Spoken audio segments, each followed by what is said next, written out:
ঘুম থেকে ওঠা মাত্রই বিছানাটা পরিষ্কার করে নেওয়া অভ্যেসটা আমার একদম বরাবরেরই। আগে ঘুম থেকে ওঠার সাথে সাথেই বিছানা গোছানো যদি না হতো আমার মাথা পুরো একদম খারাপ হয়ে যেত। কিন্তু এখন যেহেতু বাবান ছোট, আমি ওঠার কিছুক্ষণ পর ওঠে বা সাথে সাথেও ওঠে।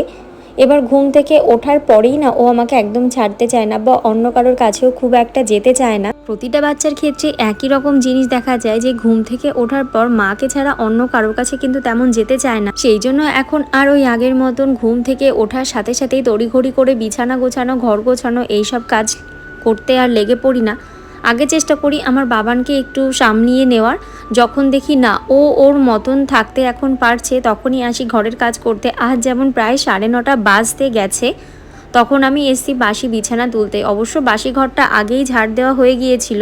হয়তো আর 1 বছর কি 2 বছর পরে বাবান বড় হয়ে যাবে, তখন নিজেরটা নিজেই খুব ভালোভাবে বুঝতে পারবে।